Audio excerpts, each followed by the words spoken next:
Go to Ms. Miller-Meeks for 5 minutes. Thank you, Mr. Chair, and I want to thank all of our witnesses for testifying before the committee today.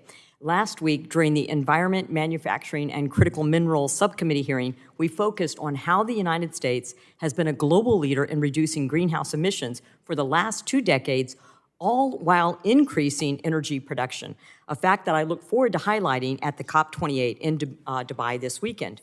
Today, I think it's important to direct our attention on the critical importance of the best of any of the above energy strategy to unleash American energy production, reduce reliance on foreign adversaries, and enhance our electric reliability, all while reducing emissions. A cleaner, healthier environment is not mutually exclusive from abundant, reliable, secure, and most importantly, affordable energy. The winner I want to pick is the United States and the American people. Currently, China accounts for 63% of the world's rare earth mining, 85% of rare earth processing, and 92% of rare earth magnet production.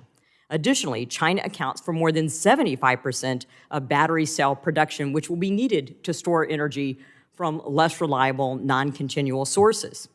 Dr. Gaddy and Dr. Schweitzer, how are stringent environmental regulation in the United States, specifically around critical mineral mining and processing, further increasing our reliability on China and their horrible environmental practices? You and me go first? Go ahead. I appreciate your comments and the question, and especially the idea that we can do it better, cheaper, faster, cleaner in America. There's no question. Our company just completed a plant to make circuit boards. $100 million investment of employee owners' money. Not 1 cent of subsidy was requested or taken from the federal government or the states. This plant is in Moscow, Idaho. We have worked hard to make it the cleanest, greenest circuit board plant on this planet because, let's face it, people like things to be clean and efficient. Efficiency, cleanliness, creativity, these are all appealing to the human spirit. There's no need to subsidize these things, that we can do it at home. And a big key for this is to make it easier to build a plant, to look for something new, whether it's underground or in somebody's mind.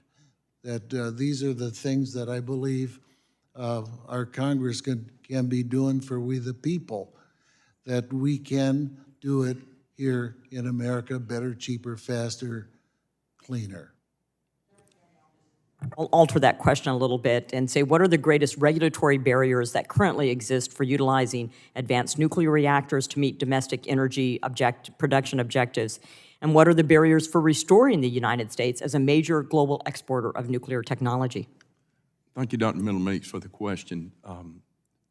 The barriers really right now, they're financial, they are supply chain oriented, and we simply have not gone past the non-recurring engineering phases to get up to production scale.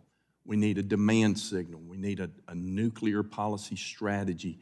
We can't continue to just do one-off nuclear construction when we don't even have an enrichment capacity right now to provide the resources. We are not coordinated in this, and it's not a priority, and it needs to be a priority. So a priority and a policy that is supportive of nuclear energy would in fact be the demand signal that we're looking for. That would be a great first step. Yeah, I'm still waiting for an energy policy from this administration.